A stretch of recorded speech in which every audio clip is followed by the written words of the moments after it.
रुकैया बेगम, जरा सांस तो सूंघाइए। हाय अल्लाह। होशियार, तुम बेगम साहबा के पास रहो।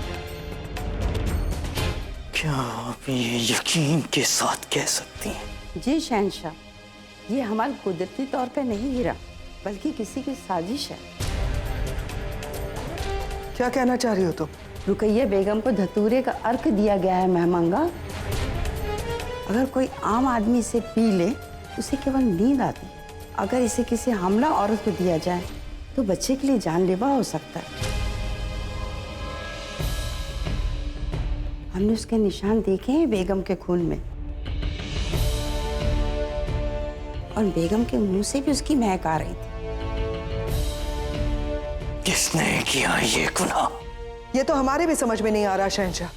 बाहर से जो भी सामान महल के अंदर आया है वो हमारे निगहबानी में अंदर आया है, और रुकैया बेगम तक जो भी चीज पहुंची है वो हमारे सामने चखी गई थी। ये भी तो हो सकता है ना, आपके चखने के बाद उसमें वो अर्क मिलाया गया हो। जिसने भी ये गुनाह किया है, हमारी शमशीर उसके खून से रंगी जाएगी। एक बात और, ये अर्क मुगल सल्तनत के सरहद पे नहीं पाया जाता, ना ही बनाया जाता है। आम इंसान के बस का नहीं है इसे साधना। ये मुगल सरहद के पार से आया है। मुगल सरहद के पार से? हाँ, रुकैया बेगम ने जो आखिरी चीज खाई या चखी, उसमें ही उसे मिलाया गया था। तभी उनके मुंह से उसकी महक आ रही थी।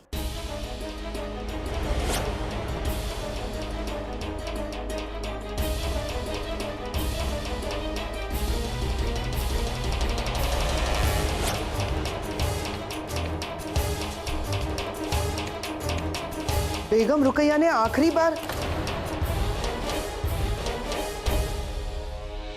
गुस्ताखी माफू शहंशाह, और बेगम रुकैया को आखिरी बार बेगम जोधा ने आमेर का केसर मिलाकर दूध पिलाया था। तो ख्वाजा शेरा जो कह रहे हैं उसके हिसाब से तो बेगम जोधा क्यों करेंगी ऐसा? ये हम नहीं जानते, मगर मुगल सल्तनत के पार सूखे इलाकों में ये पौधा पाया जाता है। किसी पुराने राजघराने में पहुंचे हुए हकीम ही इसे बना सकते हैं। अगर ये बात झूठ निकली तो सबसे पहले तुम्हारा कत्ल किया जाएगा। हम साबित कर सकते हैं हुजूर।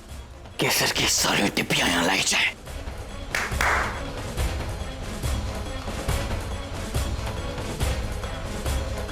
ये केसर जोधा और उसके भाइयों ने रुकैया को नजर किया था, अब जांचिए इसे।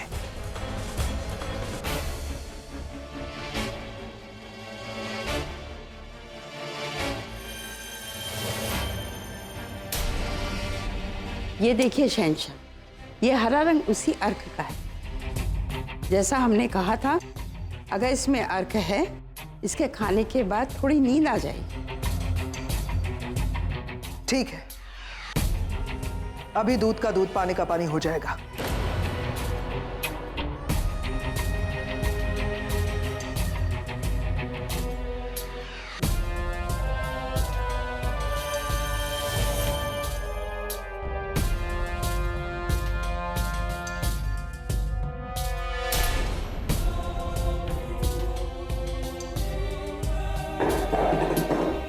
ये देखिए शहंशाह, इनके मुंह से भी वैसी ही महक आ रही।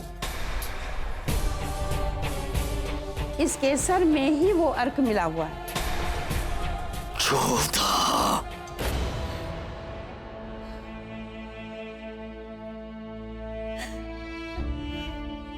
हुजूर, ख्वाजा शेरा ने साफ साफ कहा है कि हमल आमेर से लाए गए केसर की वजह से गिरा है।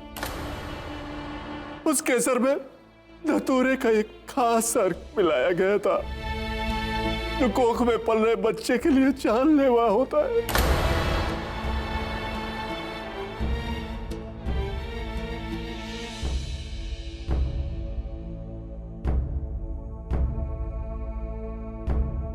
लिया।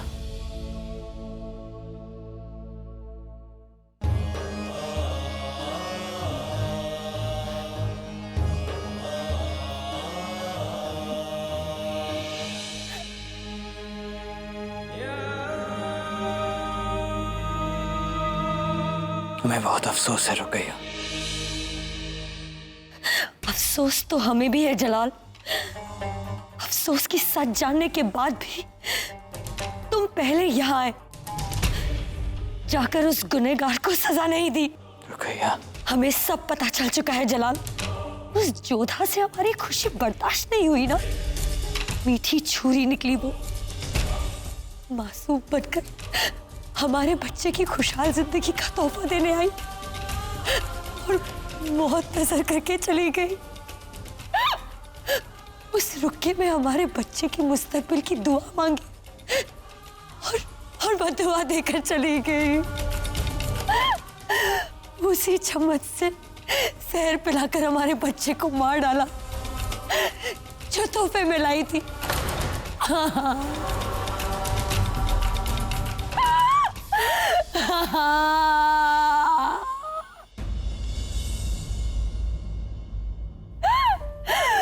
खुद को संभाले रुकैया। जिसकी कोख उजड़ जाए वो कैसे संभले जलाल। हमें हौसला नहीं, इंसाफ चाहिए, इंसाफ। और ये इंसाफ एक बेगम अपने शौहर से नहीं बल्कि एक माँ अपनी सल्तनत की शहंशाह से मांगती है। हमें इंसाफ चाहिए। मौत से भी बदतर सजा मिलनी चाहिए उस गुनहगार को जिसने ये जलील हरकत की है। उसने हमें खेल में मात दी, हम सह गए, लेकिन हमें नीचा दिखाने के लिए हमारी औलाद पर वार किया। ये हम कैसे सहे जलाल। हमें इंसाफ चाहिए, चाहे गुनहगार जोधा बेगम ही क्यों ना हो। हमें इंसाफ चाहिए जलाल, हमें इंसाफ चाहिए।